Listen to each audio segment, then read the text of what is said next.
Boa noite, igreja. Boa noite a vocês que nos acompanham através de nossa rede no YouTube. Um Feliz Natal para todos. E eu não posso deixar de dizer que a graça e a paz do Senhor Jesus Cristo estejam no coração de cada um nessa noite. Amados, vocês conhecem isso? Conhecem? Esse símbolo, essa ampulheta, é o símbolo da brevidade do tempo. Ele é rápido, sim.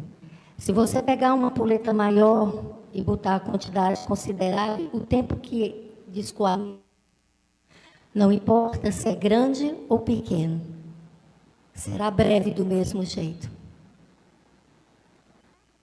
O tempo, para o ser humano, ele não é infinito. A gente precisa entender isso. E quando a gente entende isso, a gente alcança uma sabedoria que nos dá humildade para poder ouvir o que o Evangelho tem para nos falar. É somente quando a gente é humilde que a gente realmente entende, pelo discernimento da necessidade do Senhor, a importância dele na nossa vida. Mas sabe o que é mais interessante? É que o tempo, que para nós é um problema, não é problema nenhum para ele, porque ele está presente no passado, no presente e no futuro. Ele não tem empecilhos, ele não sofre impedimentos.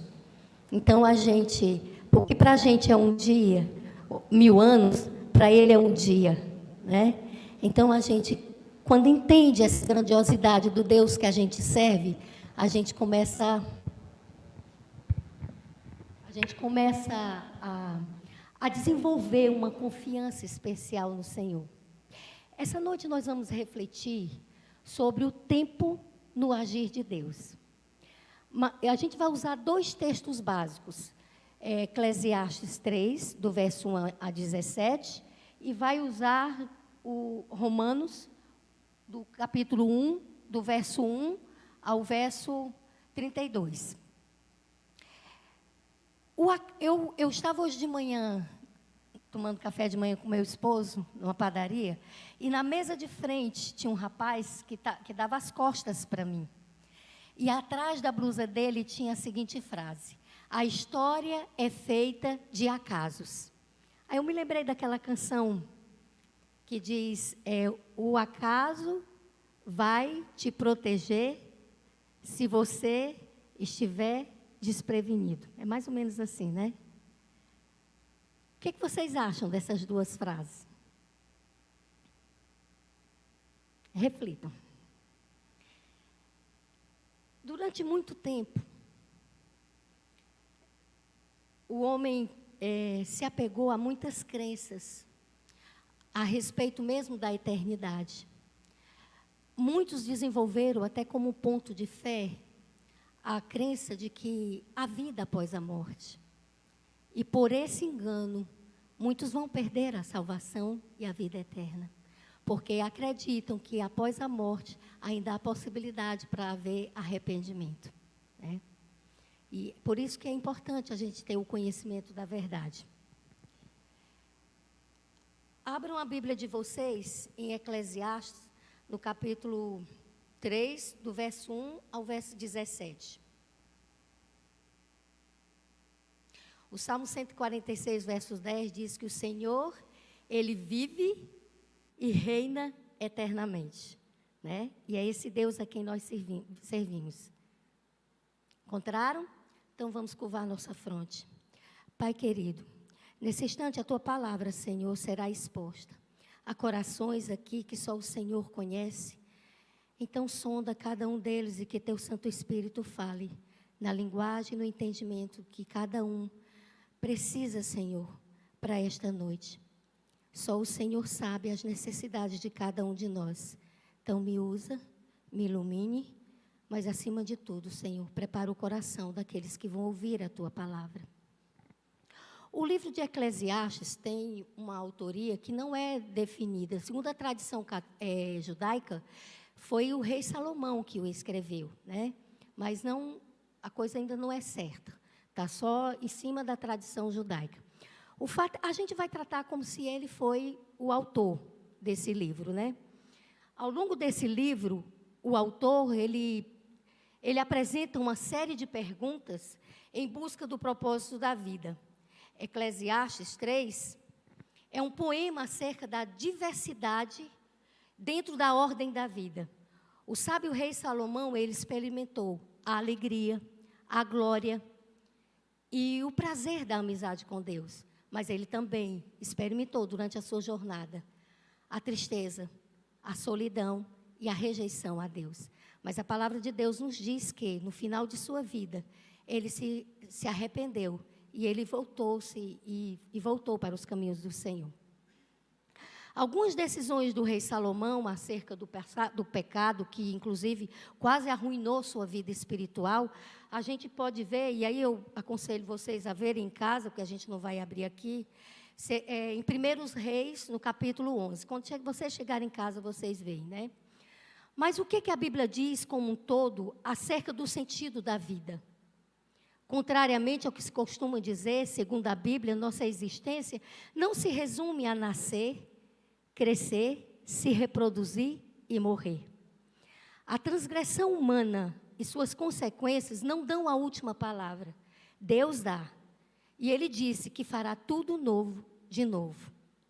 E Ele traz um sentido para nós que vai além desse conceito que o mundo dá, que é só nascer, crescer, se reproduzir e morrer.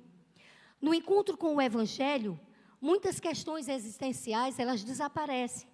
Entendemos que por origem somos filhos e filhas de Deus. Olhem só a diferença. Eu sei de onde eu venho, porque quais são as grandes perguntas da filosofia? De onde eu vim, qual é o sentido da minha vida e para onde vou? Mas o Evangelho, ele nos diz de onde nós viemos, né? Ele diz que nós viemos de uma origem divina. Vocês imaginem que o grande Deus, esse que criou bilhões e bilhões de galáxias, que conhece cada estrela pelo seu nome, Ele imaginou na mente dele a existência do ser humano. Ele previu a Nara. Pensou, Nara?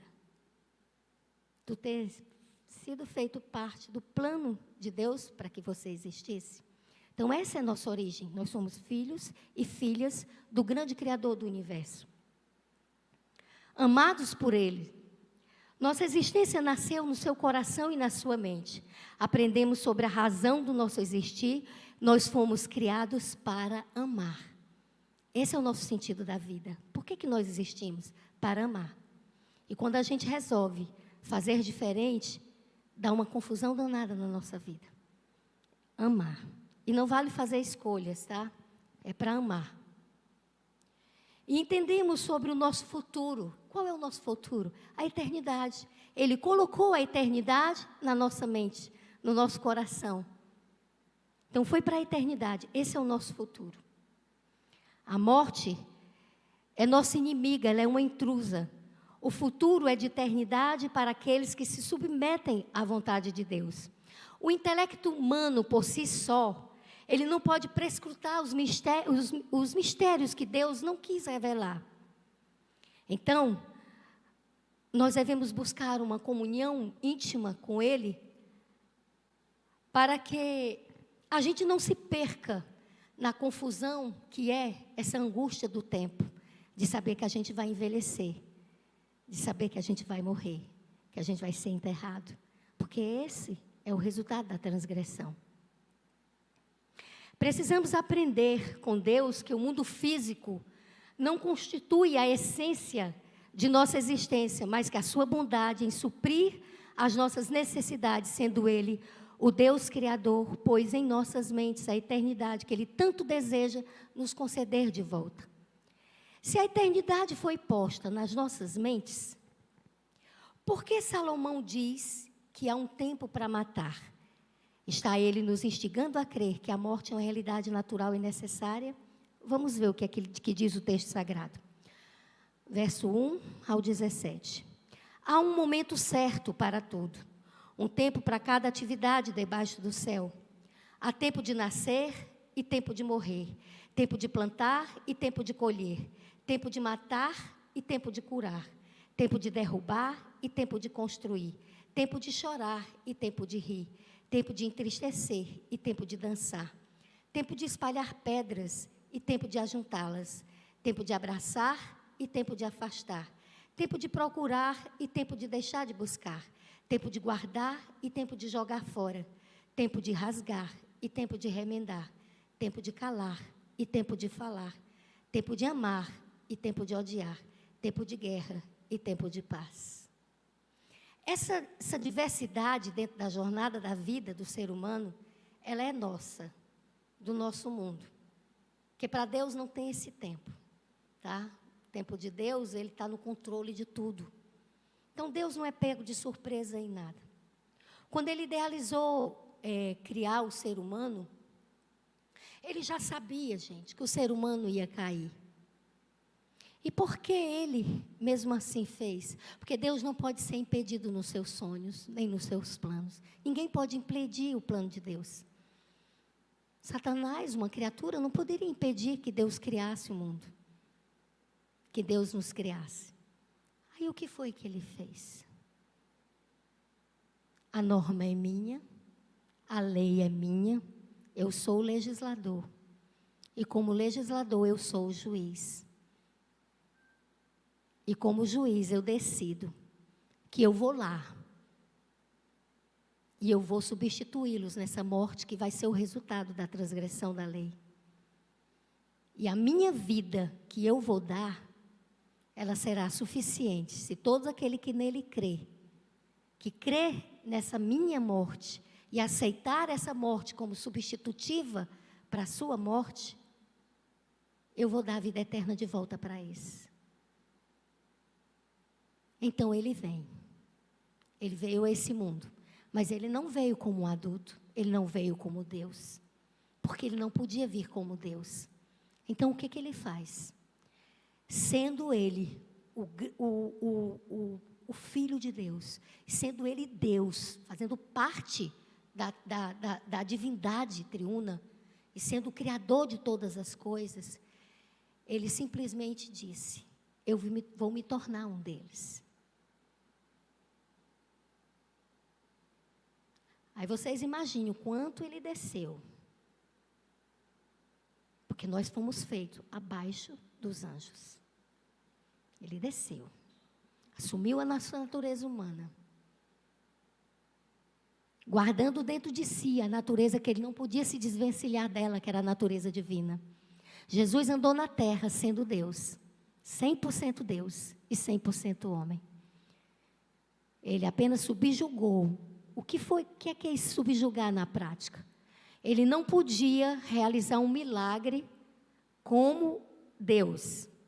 Por isso que antes de cada milagre que ele realizou, ele pedia ao Pai permissão para que ele pudesse realizar. Podem observar, diante de cada milagre, ele antes falou com o Pai. Por que ele fez isso? Porque ele tinha que viver essa vida. Tinha que viver o ministério dele dentro da natureza humana e vencer como ser humano as exigências da lei de Deus. E provar que era possível sim o ser humano obedecer a Deus. O que foi que aconteceu com a queda, gente? Nós perdemos essa capacidade de observar a lei de Deus. Porque a nossa geração nasceu já contaminada pelo pecado. Então a gente não consegue. Porque a gente já nasce em estado de rebelião contra Deus. Para pecar basta nascer. Eu não sou pecador porque eu peco. Eu sou pecador porque eu nasço. Basta nascer. Uma criancinha, ela já é um pecador, não porque ela comete, mas por causa da natureza caída já. A gente que é mãe, a gente vê nos pequenininhos já atitudes de egoísmo, de querer ser a centralidade de tudo. E tudo isso é resquício do pecado. Ele não tem noção do que ele está fazendo. E ele não pode ser condenado por isso. Mas ele já nasceu como um pecador. Então, hoje, segundo o calendário das nações cristãs, hoje seria o início do dia do Natal, de comemoração ao nascimento dele. Foi o dia em que o Senhor veio e se tornou um de nós. houve uma missão para ele. Foi um bebê que nasceu para morrer. E ele morreria até por aqueles que rejeitariam a sua missão. Então, quando Jesus morreu ali na cruz, foi uma morte por toda a humanidade. Toda. Até homens como Hitler estavam ali cobertos pela proteção da cruz. Acontece que essa salvação, ela obedece um livre-arbítrio. Então, só é coberto por essa salvação aqueles que abraçam e aceitam essa salvação. Então, só vai ganhar a eternidade quem realmente desejar essa eternidade. E desejar essa eternidade passa pelo desejo de viver os princípios desse governo, que é o governo de Deus. Houve uma profecia, foi a primeira profecia na Bíblia acerca da vinda do Messias. E ela se encontra em Gênesis 3,15, quando diz: porém, inimizade entre você e a mulher, entre a sua descendência e o descendente dela. Este lhe ferirá a cabeça e você lhe ferirá o calcanhar. Essa foi a primeira profecia acerca do Messias, que viria, e ele teria a missão de subjugar Satanás, como o grande rebelde, aquele que provocou toda dor e todo sofrimento à humanidade. Foi dada essa promessa quando Adão e Eva caiu, né? Isaías 9,6 também tem outra, e diz: porque um menino nos nasceu, um filho se nos deu, o governo estava sobre os seus ombros, e o seu nome será maravilhoso, Deus forte, Pai da eternidade, príncipe da paz. Na plenitude do tempo determinado por Deus, ele nasceu. Está escrito em Lucas 12, 8, 14, o relato da chegada dele. Havia pastores, né? E esses pastores contemplaram um coro de anjos cantando. Havia naquela noite, é assim que a palavra de Deus descreve, havia naquela mesma noite, naquela mesma região, pastores que viviam nos campos e aguardavam os seus rebanhos durante as vigílias da noite. E um anjo do Senhor desceu onde eles estavam, e a glória do Senhor brilhou ao redor deles, e ficaram tomados de grande temor. O anjo, porém, lhes disse: não tenham medo, estou aqui para lhes trazer boa nova de grande alegria, que será para todo o povo. É que hoje, na cidade de Davi, lhes nasceu o Salvador, que é Cristo o Senhor, e isto lhes servirá a vocês de sinal. Vocês encontrarão uma criança envolta em faixas e deitada em manjedoura. E de repente apareceu com o anjo uma multidão do exército celestial, louvando a Deus e dizendo: glória a Deus nas maiores alturas e paz na terra entre os homens a quem Ele quer bem. Eu não sei vocês, mas quando esses meninos estavam cantando aqui, eu não ouvi só 3 vozes, não. Não ouvi. E eu creio imensamente que o Senhor Jesus estava ali no trono e Ele estava ouvindo essa igreja cantar. Porque Ele disse que quando 2 ou 3 estivessem reunidos em seu nome, Ele ali estaria. E Ele está. Porque a palavra do Senhor, ela nunca volta vazia. Então esse lugar, cada cantinho desse ambiente, está repleto pela presença do Espírito Santo. Porque foi a presença incumbida de Deus aqui na terra quando Ele ascendeu. Então o Senhor está nesse lugar. Nesses primeiros versos de Gênesis, quando a gente vai para Gênesis, no capítulo 1, do verso 1 ao verso 5, olha o que está escrito. No princípio Deus criou os céus e a terra. A terra era sem forma e vazia. A escuridão cobria as águas profundas, e o Espírito de Deus se movia sobre a superfície das águas. Então Deus disse: haja luz, e houve luz. E Deus viu que a luz era boa, e separou a luz da escuridão. Deus chamou a luz dia, e a escuridão de noite. Que luz era essa? Ele ainda não tinha criado a lua e o sol. Que luz foi essa? A própria presença dele. Essa luz era Ele mesmo. Isso fala o que para você? Que Jesus, Ele não está fazendo parte da nossa história somente a partir do nascimento dele. Jesus já está entrelaçado na história da humanidade, desde a formação dessa terra. Era Ele quem estava lá. Por que a gente pode concluir isso? Porque lá em João 8,12, Ele diz: eu sou a luz do mundo. Quem me segue nunca andará em trevas, mas terá a luz que dá vida. Então, nós nunca estivemos sozinhos, nunca. Jesus, Ele não é somente o nosso Criador. Ele é o nosso companheiro, Ele é o nosso conselheiro, Ele é o nosso grande amigo, é o nosso irmão. E quando Ele vier, Ele não vem mais como um bebê frágil, Ele vem como grande juiz. Aí vocês imaginem o que é que nós temos hoje. Nós temos um advogado, nós temos um juiz, e nós temos um Salvador. A gente não precisa de mais nada. Para que temer nessa vida? Para que temer? Para que se apegar às nossas dores que são normais? Nós estamos num mundo onde as dores não são normais. Elas já estão se agravando cada vez mais. E vão se agravar, meus irmãos. Vão se agravar muito mais ainda. Mas a gente não precisa entrar em desespero, porque nós temos Ele. Ele não vai nos deixar faltar o pão. Ele não vai deixar faltar a água para nós. Porque Ele sabe, Ele andou aqui, Ele sabe o que é ser um ser humano. Ele sabe o que é cansar. Ele sabe o que é não ter onde dormir. Ele sabe o que é ser traído. Ele sabe o que é ser rejeitado. Ele passou por todas essas dores. Então, Ele entende quando a gente tem as nossas dores. Nós servimos a um Deus que não é um Deus distante. É um Deus próximo de nós. Então, quando você se ajoelhe na convicção plena de que Ele está ali do teu lado. E Ele está ouvindo você. Então, quando você se ajoelhar e você for conversar com Ele, abra a palavra ali diante de você. E tenha nos versos aqueles apelos de promessas que Ele fez para você. Aí você diga: Senhor, está aqui, o Senhor prometeu, está aqui na tua palavra. Ele ama quando a gente faz apelo à palavra dEle. Porque quando ele foi se despedir dos discípulos, o que foi que Ele disse para o Pai? Pai, eu peço que o Senhor me dê a glória que eu tinha antes de vir. Eu estou deixando com eles a minha palavra. Então, podem cobrar do Senhor. Ele vai gostar de ver que você lê a palavra dEle. E que você entende que pode se achegar a Ele sem medo. Ele não é mais um bebezinho. Ele é o Rei do universo. Ele é o Senhor dos senhores. Ele reina sobre miríades e miríades de anjos.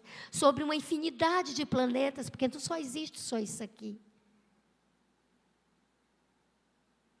E mesmo assim, Ele é Deus conosco. Ele é um Deus que está lá, mas ao mesmo tempo é um Deus que quer habitar dentro de nós. Mesmo sendo quem nós somos. E cada um sabe quem é. Quem é que é. Não é? E Ele mesmo assim, Ele diz: eu estarei convosco todos os dias.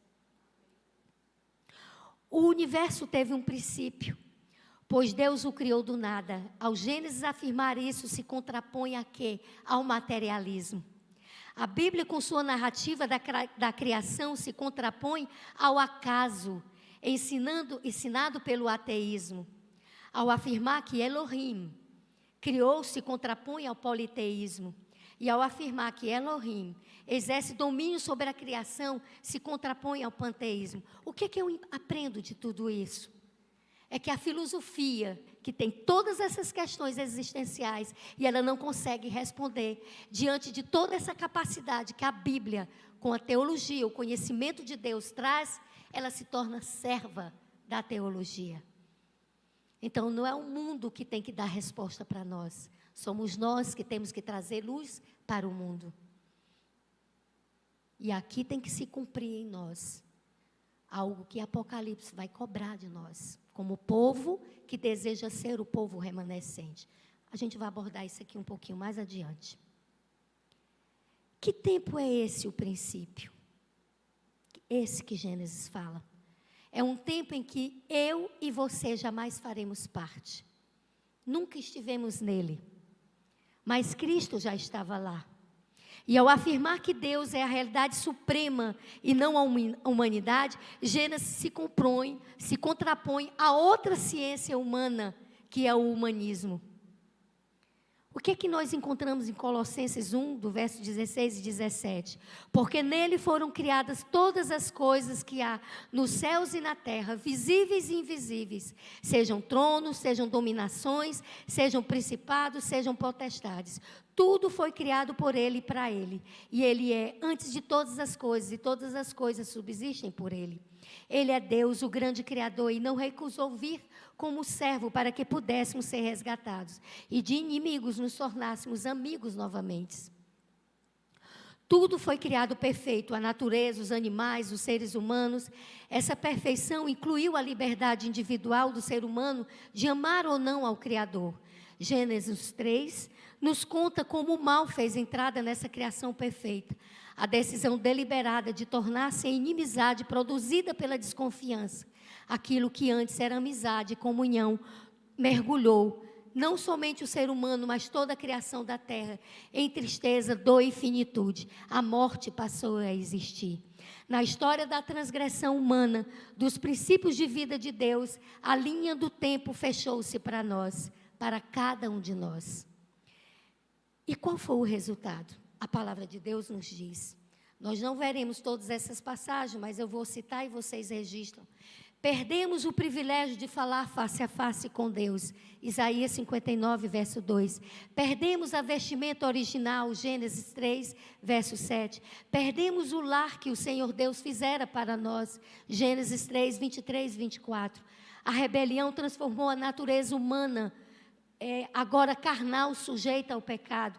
Gênesis 6, 5, Jeremias 3, 23, Jeremias 17, verso 9, Mateus 15, 19, Gálatas 5, 19 e 21, Romanos 1, 19 e 32. Os descendentes do primeiro casal herdariam a tendência pecaminosa por todas as gerações. Salmo 51, 5, Romanos 7, 15, 19, 23 e 24. Degeneração e doenças. Gênesis 3, 16, Romanos 6, 23. Irmã Mazé, lá na frente, quando o Senhor voltar, Ele vai lhe glorificar e você vai enxergar tudo de novo. Sem ajuda nenhuma, você vai poder enxergar tudo de novo. Seu netinho vai poder andar, vai poder falar, vai poder se expressar como toda criança. Os cegos enxergarão, os coxos saltarão. E a gente sabe que isso vai acontecer, porque Jesus, quando andou aqui, Ele ensaiou. Ele fez isso de verdade. E a gente só não é capaz de fazer isso, porque Ele ainda não nos deu o Espírito Santo. Um dia, pela vontade suprema dEle, Ele vai conceder a alguns esse dom. E não será para a vaidade nem para a glória humana, mas para a honra e glória do Senhor. Porque alguns vão crer através disso. Nós não precisamos mais de crer, porque nós pela fé aceitamos a palavra do Senhor como verdade, e a gente acredita em todos esses milagres e em todas as histórias narradas. A terra foi dividida em fiéis e infiéis, Gênesis 4. A terra inteira foi amaldiçoada por causa do ser humano, Gênesis 3, 17. Nós perdemos a imortalidade, João 3, 16, 1 Pedro 2, 24, Isaías 53. Quão maligno é o pecado! Rompeu a comunhão perfeita entre Criador e criatura. A morte nesse contexto foi para nós um ato de misericórdia. Creiam, irmãos, porque quão triste seria para Adão e Eva até hoje estar vendo vivos o resultado de sua transgressão. Quão doloroso seria para eles, e o Senhor não queria que eles sofressem essa dor. O fato é que a palavra diz, se vocês comerem, vocês morreriam. E eles eram para ter morrido instantaneamente. Por que eles não morreram? Porque no plano da salvação, a graça antecede o perdão. Vocês entendem? A graça já estava lá, estendida na oferta de Jesus Cristo, de vir no futuro. Então, pela fé, até a cruz do Calvário, Deus foi distribuindo perdão. Sabe, como um cheque em branco? Todos aqueles que morreram antes do tempo da crucifixão, morreram na fé, no sacrifício que seria feito pelo Filho de Deus. Vocês entendem? Isso se chama graça, misericórdia. Então foi por misericórdia que Deus estendeu o perdão temporal. Esse é o perdão temporal, porque o perdão eterno só acontece quando o ser humano de fato se arrepende e aceita a ação do Espírito Santo na própria vida e ele sofre transformações. Aí ele recebe o perdão eterno. Mas por enquanto toda a humanidade está passível do perdão temporal de Deus. É por isso que hoje quem planta colhe frutas, mesmo sendo um ateu. É por isso que hoje a chuva cai na terra para que a terra produza. É por isso que hoje o sol brilha para aquecer a terra. Pela misericórdia e amor e bondade do Senhor. E isso é pelo perdão temporal de Deus. Está escrito em Ezequiel 18:32, eu não tenho prazer na morte de ninguém. Diz o Senhor Deus, portanto, convertam-se e vivam. Este é o clamor do Evangelho para todos nós. Se o pecado nos arrancou da ética do Senhor, a graça nos trouxe de volta para os seus braços. Por isso Jesus está na nossa história. Por isso é importante conhecer a salvação em Cristo Jesus. Por isso é preciso que aceitemos a soberania de Jesus em nossa vida. Escute, igreja. Se é verdade que podemos adorar a Deus de qualquer jeito, por que Caim foi reprovado na sua oferta? Por que Nadab e Abiú morreram ao oferecer a adoração que foi considerada estranha? Se o que vale é a intenção do coração, por que Uzá morreu ao segurar a arca?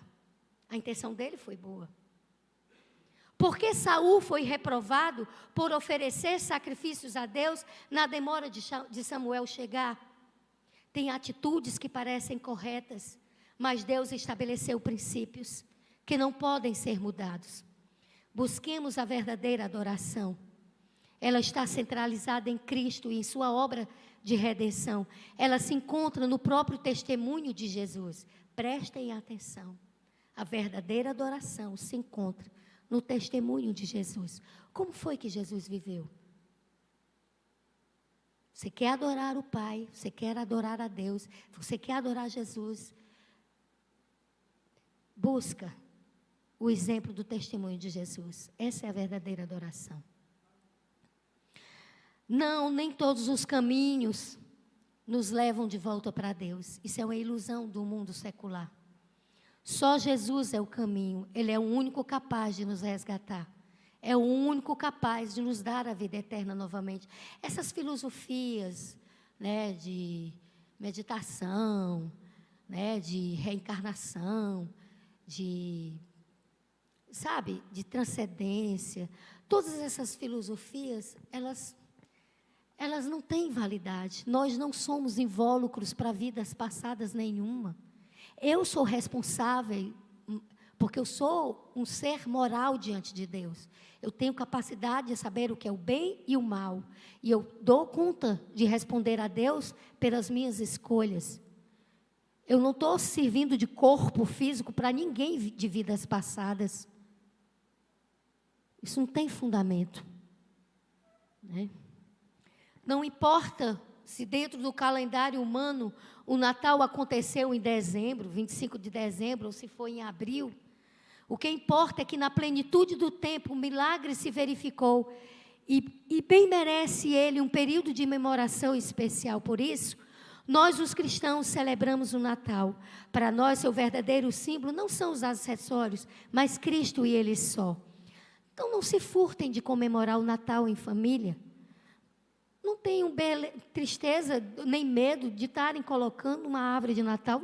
Você não está fazendo adoração ali, desde que a centralidade do culto esteja realmente em Cristo Jesus. Que Ele seja a ração do que você está fazendo ali. Ellen White, no livro Desejado de Todas as Nações, ela escreveu: vindo à plenitude dos tempos, Deus enviou o seu Filho.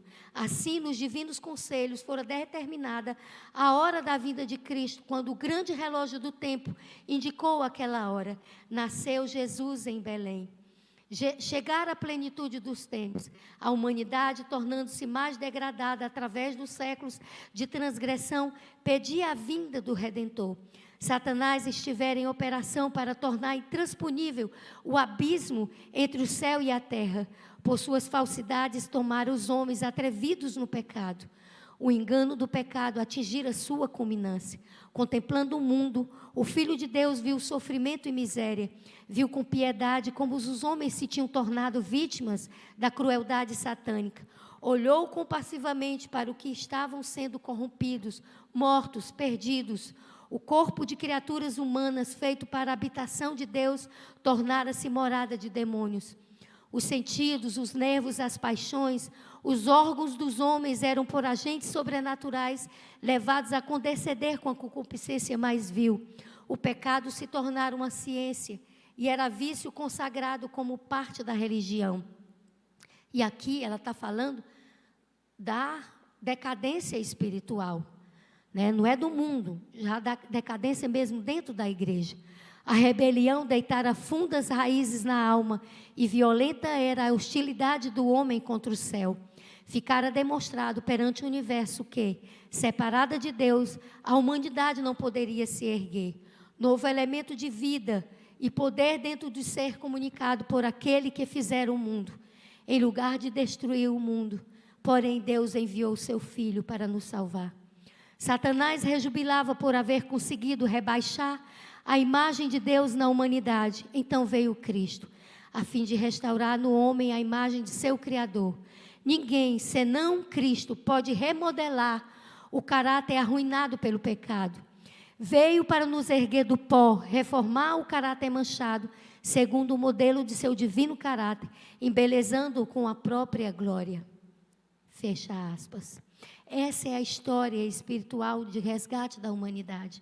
A vinda e vida de Jesus nas páginas da história da humanidade constitui uma crise na história mundial, no panorama dos valores humanos, obrigando a humanidade por uma série de fatos a vir para a luz ou para as trevas. Assim como na plenitude do tempo, Ele nasceu entre nós, na plenitude do tempo Ele voltará para intervir definitivamente na história do mal, quando então seremos verdadeiramente livres. Não virá mais como um frágil bebê ou como um servo sofredor, mas virá como juiz. Essa é a essência do Natal. Jesus nasceu para nos dar a alegria da salvação e para nos trazer a justiça da paz de volta neste planeta. E para os seres humanos, isso nunca acontecerá pelo agir humano, é a ação do Criador. Vamos abrir agora nossas Bíblias em Romanos.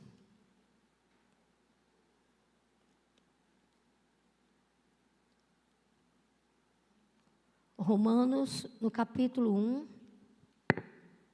do verso 18 ao verso 32. Acharam? Essa é a última passagem, mais ou menos, que nós vamos ler.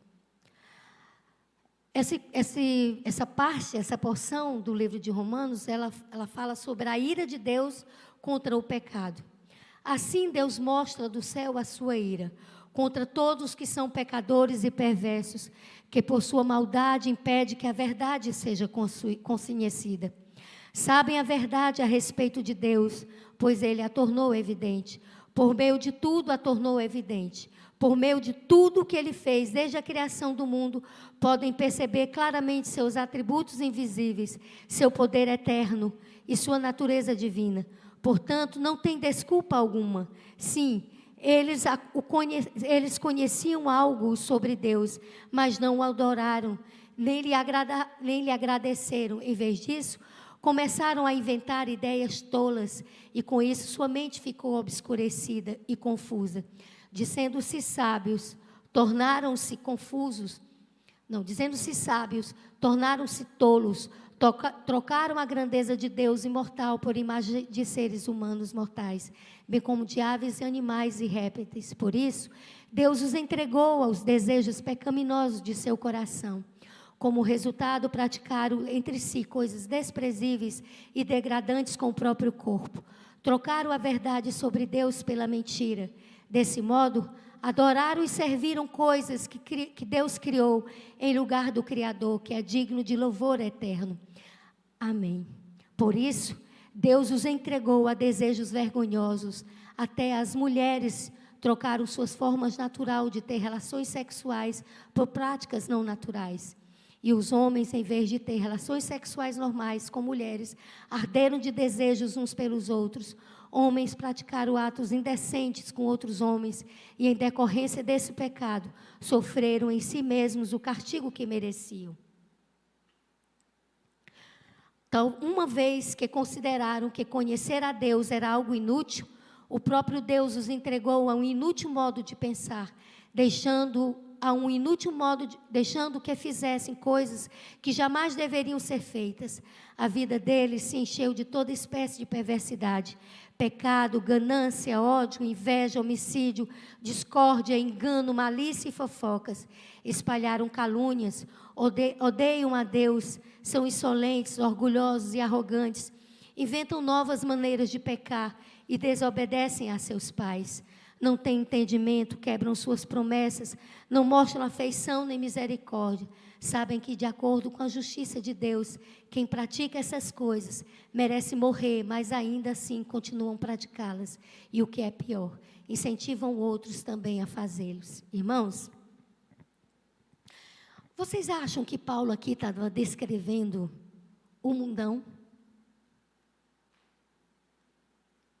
Paulo estava escrevendo uma carta aos irmãos da igreja de Roma. Paulo estava falando de pecados que estava havendo dentro da igreja de Roma. Isso não é o mundo, irmãos. Estava falando do pecado existente na igreja. Paulo está dizendo que continua errado adorar falsos senhores. Somente o Deus Criador deve ser adorado. Não cultue ideologias, não cultue homens, não cultue imagens de escultura, não busque a mediação de mortos, ainda que tenham sido homens ou mulheres santos. O anticristo não surgirá do mundo, ele sairá, segundo o apóstolo Paulo, das próprias fileiras do cristianismo. Sejamos vigilantes. É por meio de minhas escolhas diárias que determino se serei sábio como uma serpente e simples como uma pomba, ou simples como uma serpente e sábio como uma pomba. Entenderam? Não usemos falsamente o evangelho em nossa profissão de fé. Testemunhemos o que está escrito. Honremos o nome de Deus. Lembremos-nos de que o Criador ordenou a guarda do sábado, porque este dia é o memorial dele, como o Criador de todas essas coisas, inclusive de nossas vidas. Honremos nossos pais, vivos ou mortos, ainda que o mundo, que nossos amigos nos digam que deva ser diferente. Lembremos-nos que tal conselho é o eco da palavra de Satanás a Eva. Lembremos-nos com respeito do seio que nos amamentaram, das vidas que se doaram por amor de nós, os filhos. Não aborreçamos os conselhos dos nossos pais. Cuidado com os conselhos daqueles que se dizem amigos, mas que fazem de suas bocas instrumentos de Satanás para destruir vidas, famílias. Lembremos-nos de que Deus, ao fazer apelo daquilo que seria amor de verdade, usou o amor dos pais como o mais próximo do amor dele. Lembra? Ainda que uma mãe esqueça dos seus filhos, jamais eu me esquecerei. E se um filho pede ao pai pão, ele dará pedra. Deus usou como exemplo o amor dos pais, como o mais próximo do amor deles. Aprendamos a perdoar. Jesus diz que nos tornamos assassinos já em pensamento. Não assassinemos ninguém, muito menos nossos irmãos. Não devemos trair o nosso amor, nossa família, Deus. Que o adultério espiritual não encontre morada em nossas mentes. Não roubemos, não corrompamos, não apoiemos a quem assim age, pois nos tornamos cúmplices. Lembremos de que Jesus disse em Mateus 10:16, eis que eu vos envio como ovelhas para o meio de lobos, portanto, sejam prudentes como as serpentes e simples como as pombas. E que Paulo reafirmou em Romanos 16, verso 19, quero que sejam sábios no que diz respeito ao bem e simples no que diz respeito ao mal. Não é normal desonrar pai e mãe. Não é normal a inimizade entre filhos e pais, entre filhas e mães. Não é normal a vida sexual fora do casamento. Não é normal a falta de amor entre os irmãos. Isto é o agir do mundo. Não pode existir nas fileiras do povo de Deus. As famílias são importantes aos olhos de Deus. Cuide bem da sua família. O testemunho de Jesus deve ser o nosso testemunho. Busquemos o amor, a paz, o perdão, a obediência. Lembre-se de que há uma relação entre o testemunho de Jesus e o remanescente. Apocalipse capítulo 12, 17 diz o quê? O dragão ficou irado com a mulher. O dragão, Satanás, ficou irado contra a igreja. E foi travar guerra contra o restante, a descendência dela. Ou seja, contra os que guardam os mandamentos de Deus e têm o testemunho de Jesus. Vocês entendem? Porque o que eu disse no início que era importante? A gente conhecer o testemunho de Jesus. Porque o remanescente terá que ter o testemunho de Jesus. Sejam sóbrios e vigilantes. O inimigo de vocês, o diabo, aí anda em derredor como um leão que ruge, procurando alguém para devorar. Resistam-lhe firmes na fé. 1 Pedro 5, 8, verso 9. Há uns 10 dias atrás, eu estive com uma pessoa, e essa pessoa me disse que ela estava sem condição de vir à igreja. E eu disse para ela, você está fazendo o contrário que a Bíblia ensina. Você está passando por um problema, e ao invés de você resistir ao diabo, você está fugindo dele. Porque é isso que ele quer, que você saia da igreja, que você não frequente a igreja. Irmã, a Bíblia diz que a gente tem que resistir ao diabo, e é ele quem tem que fugir, não somos nós. Você quer ganhar? Você quer vencer essa batalha? Volte para os bancos da igreja. Seja ativa lá dentro. Só dessa maneira você vai vencer. Na batalha, há coisas que nós temos que fazer. Deus não vai descer do trono para fazer aquilo que nós temos que fazer. Então somos nós que temos que resistir. E ele é que tem que fugir. Ele é vencido, ele é derrotado. Ele não tem mais chance nenhuma. E ele só vem atacar o Filho de Deus porque ele odeia Deus. E ele sabe que nós somos objetos do seu amor. Ferindo a nós, ele pensa que fere a Deus. Mas o que foi que Jesus disse lá? Ele tem nossos nomes gravados na palma da sua mão. E ninguém nos arranca dos seus braços. Ninguém. Então pense nisso. Quando vocês desanimarem ou estiverem passando por alguma situação difícil. Como podemos nós e nossos filhos criar caracteres que focam o bem e dominem o mal, a menos que tomemos uma posição consciente para rejeitar os valores da cultura predominante em que vivemos? Como cristãos, precisamos ser mais genuinamente contraculturais. Às vezes eu digo assim, eu escuto o pessoal falar assim, o mundo está dentro da igreja. Aí as pessoas têm a ilusão de achar que o mundo está dentro da igreja quando uma irmã pinta umas unhas, quando está com uma roupa de alcinha, entende? O mundo está dentro da igreja, irmão, de maneira mais profunda. Quando eu quero trazer para dentro da igreja os valores do mundo, quando eu quero que a igreja se coloque de quatro, se coloque de joelho diante daquilo que eu quero de trazer de valores do mundo, está errado. É contra isso que nós temos que combater. Nós não podemos perder a nossa igreja. Não podemos. Nós temos a responsabilidade, foi a missão que o Senhor nos deu. E é de coisas fortes e profundas. Não deixemos que Satanás crie ilusão na nossa mente, nos desviando a atenção daquilo que é realmente importante e que é sério. E que precisa ser tratado com seriedade, por amor uns aos outros. Vocês entendem? Porque a gente quer ir para o céu junto. Não é porque a gente quer se achar melhor do que o outro, não. Porque está todo mundo aqui, ó. Jesus na cruz passou uma régua, ó. Está todo mundo igualzinho, ó. Se não for por ele, ninguém vai. Ninguém. Como cristãos, precisamos ser genuinamente contraculturais. Do contrário, podemos acabar tão inofensivos quanto as serpentes e tão sábios quanto as pombas. Em contraste com isso, Ellen White escreveu: a maior necessidade do mundo é de homens que não podem ser comprados ou vendidos, homens que são sinceros e inocentes no fundo de suas almas, homens que não temem dar ao pecado o seu próprio nome, homens cuja consciência é tão leal ao dever quanto a bússola ao mastro, homens que estão ao lado da justiça, mesmo quando os céus caem. Livro Educação, página 54. Este tipo de personagem, irmãos, não surge por acaso. É uma construção diária, que como indivíduos, deixamos Deus agir para sermos sábios para o bem e inocentes para o mal.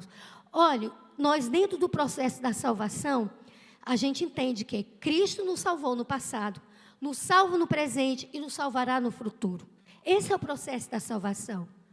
No passado, quando aceitamos a justificação pela fé, quando Ele nos imputa a sua justiça. No presente, quando estamos passando pelo processo diário de santificação, de conhecimento da verdade e de abandono, de luta pessoal, lutando contra a própria vontade, contra o próprio eu.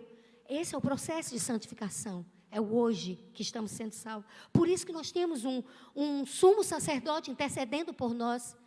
Porque se ele não estiver lá intercedendo, ai de nós, irmãos. O apóstolo Paulo em Hebreus diz lá, a síntese de tudo é que temos hoje um sumo sacerdote que intercede por nós lá no céu. Agora a gente tem que fazer o que nos compete fazer. E deixar a salvação nas mãos dele. Confiar, aceitar. E ele nos salvará no futuro. Como? Nós não podemos ir para o céu do jeito que estamos. A nova terra que será preparada por ele, não cabe nós como somos, como estamos hoje, não cabe. Por mais bem intencionados como cristãos, não nos cabe. Nós estamos contaminados pelo pecado. Então a gente vai ter que passar por um processo chamado de glorificação, que é quando aquilo que é corruptível deixa de conhecer a corruptibilidade e passa a ser incorruptível. É esse pecado herdado que a gente viu no começo da mensagem, que basta nascer para ser pecador. Então, esse pecado que está entranhado no nosso DNA, Jesus vai limpar. Por ocasião da sua volta, Ele vai limpar. E a gente vai, então, passar por esse processo de glorificação. Mas tem um porém. O caráter, Ele não vai alterar. Nós temos que alterar nesse processo agora. Então, o conselho do Evangelho é aquele que roube, não roube mais. Aquele que minta, não minta mais. Aquele que corrompa, não corrompa mais. Vocês entendem? É o hoje, é o agora. Por quê? Por causa disso aqui. A brevidade do tempo. 2 semanas estava um cantor cantando dentro da igreja, louvando o Senhor. Caiu. Ninguém tem o domínio da vida, irmão. Nós fazemos planos, mas a gente não sabe de nada. Então é o agora, é o hoje, é o agora. A entrega constante, a súplica constante. Vem transformar o meu ser, Senhor. É o autoexame, conversar com o Espírito Santo. Revela para mim aquilo que o Senhor quer que eu abandone. Nós precisamos passar por isso, igreja. Se a gente não for esvaziado de si mesmo, o Espírito Santo, na medida da chuva serôdia, não nos será concedido. Porque Deus não dá o seu Santo Espírito para um corpo preenchido na metade, pela contaminação do pecado. Precisamos estar esvaziados. Querem o Espírito Santo na medida da chuva serôdia? Precisam ser esvaziados. E o Deus da paz, em breve esmagará Satanás debaixo dos pés de vocês. Lembra de Gênesis? A promessa é que ele esmagaria. Ele esmagaria. E ele esmagou na cruz. Mas ainda há a conclusão final. E Paulo diz em Romanos 16, 20, que Ele vai esmagar debaixo dos nossos pés. Ele, tá? Não somos nós. Ele vai esmagar debaixo dos nossos pés, para que a gente possa ser um com Ele. Vocês entendem? Deus sairá vitorioso. Isto é uma boa notícia. Isso faz parte do Evangelho.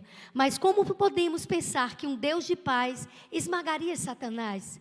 A resposta a essa pergunta repousa no fato de que seu objetivo final é a destruição total de tudo que causa desordem. Lembra da passagem agora de Romanos que a gente viu? A ira dele contra o pecado. Não é contra o pecador, é contra o pecado. É isso que Deus precisa esmagar quando Ele esmaga Satanás. A humanidade não terá paz verdadeira até que as consequências da obra de Satanás sejam removidas. Não há esperança de paz para nós até que a rebelião termine. Vocês entendem? E essa rebelião não é só de Satanás, não, é a nossa também. A gente precisa. Sabe quando o véu se rompeu? Jesus abriu o caminho. A gente pode se aproximar do Pai. Pode. A gente se tornou amigo dele de novo através de Jesus. A gente precisa ter consciência disso. Porque se a gente é amigo de Jesus, a gente tem que se comportar, pensar e sentir como amigos de Jesus. Ser um com Ele, como Jesus foi um com o Pai. Vocês entendem o testemunho de Jesus? Vocês entendem o que foi que moveu a igreja no período dos apóstolos, quando o Espírito era um só, eles oravam e eles eram unânimes em oração. Quando a gente chegar nessa maturidade espiritual, de estarmos sendo unânimes em oração, pedindo perdão sinceramente uns aos outros, aí a gente vai receber o que a gente tanto deseja, que é o Espírito Santo. Quando Jesus exclamou, está consumado, ele manifestou que a derrota de Satanás havia finalmente sido estabelecida. Sua declaração foi um grito de vitória. No entanto, embora a vitória tenha sido conquistada, ainda não foi consumada. Isso acontecerá depois do milênio, quando Deus eliminar Satanás e o mal. Apocalipse 20, verso 9 a 14. Neste ponto, Deus fará novas todas as coisas. 21, verso 5. E Deus enxugará toda lágrima e não haverá mais morte, nem choro, nem dor, porque as primeiras coisas já passaram. Verso 4. No final, Satanás será completamente esmagado e Deus será capaz de criar novamente esta terra para representar a paz, que é o centro do seu caráter. Lembram do que foi que o anjo disse quando chegou para os pastores? Paz na terra aos homens de boa vontade. Esse é o grande prêmio. Essa é a coroa que nos está sendo preparada. Não tenho a ilusão de desejar o céu porque vai ter mansão. Não tenho uma ilusão de desejar o céu porque vão receber uma coroa. Eu fico pensando, sabe, Volney, o tamanho da coroa do pastor Bulhon, para caber cada estrelinha. Às vezes a gente cria umas coisas, sabe, assim, no nosso meio, que se tornam bem estranhas, entendeu? Então, quando João viu a cidade de ruas de ouro, é porque João precisava de algo para dizer assim, olha, lá vai ser tudo tão especial, que aquilo porque aqui na terra o homem se mata, o homem trai, o homem faz tudo, será algo que nós vamos pisar lá. Vocês entendem? Então, não desvinculem tudo que é material para o que vocês imaginam ser a nova terra. Primeiro, a nova terra vai ser isso aqui, reconstruído. E eu vou dizer para vocês, eu não quero casa não. Não vai chover, não vai ter tempestade, não vai ter o mal. Eu vou morar dentro do jardim, que eu gosto muito de flores. Se vocês desejam renovar a amizade de vocês, a entrega pessoal de vocês, eu faço um convite para que vocês agora se levantem. E diante de todo o universo, testemunhem que vocês acreditam na paz que o Senhor ofereceu, no nascimento dele como Rei do universo, na morte dele na cruz do Calvário. E que ele é o Senhor e o Salvador de cada um de vocês. Oremos. Pai Celestial, nosso grande amigo e Senhor, obrigado porque o Senhor nos deixou como grande herança a Tua palavra. Senhor, o Senhor não poderia ter nos dado um tesouro mais valioso do que a Tua palavra. Porque através dela, Senhor, ainda que hoje a nossa geração seja pela fé, nós encontramos o relato do Teu amor, da Tua justiça, da Tua bondade, do Teu perdão, da Tua misericórdia. E é isso que o nosso coração e a nossa mente deseja, Senhor. Essa liberdade do nosso ser. Queremos ser um contigo de fato, Senhor, mas sabemos que nós vamos precisar ainda passar por uma jornada. Mas não queremos essa jornada sozinhos, Senhor. Então, nesse instante, estamos renovando a nossa entrega e pedindo ao Senhor que o Senhor transforme a nossa vida naquilo que o Senhor examinar em cada um de nós. Que o Senhor efetue as mudanças que precisam ser efetuadas, Senhor, porque nós queremos contemplar a Tua face. Queremos habitar contigo por toda a eternidade. Nós desejamos, Senhor, a eternidade com o Senhor. E sabemos que isso só será possível se o Senhor nos transformar, para que possamos ser, Senhor, testemunhas Tuas. E assim, Pai querido, termos uma vida em obediência, em luz e em sabor e em sabedoria, Senhor, para esse mundo tão carente da Tua verdade e da Tua presença. Perdoe-nos, Senhor, por nossos pecados, perdoe-nos por nossas falhas, perdoe-nos por nossa ignorância, por nossa soberba espiritual, Senhor. Ajude-nos a crescer. Como criança, coloca nos Teus braços, Senhor, e com a Tua graça e a Tua misericórdia, imputa em nossas mentes, Senhor, a Tua lei, a Tua ética, para que possamos viver, Senhor, para a honra e glória do Teu santo nome, Te amando acima de todas as coisas e Te servindo com um coração sincero. Te pedimos essas bênçãos, Senhor, não porque haja em nós mérito algum, mas para a honra e glória do Teu santo nome, hoje e sempre. Amém, Senhor. Amém, Jesus.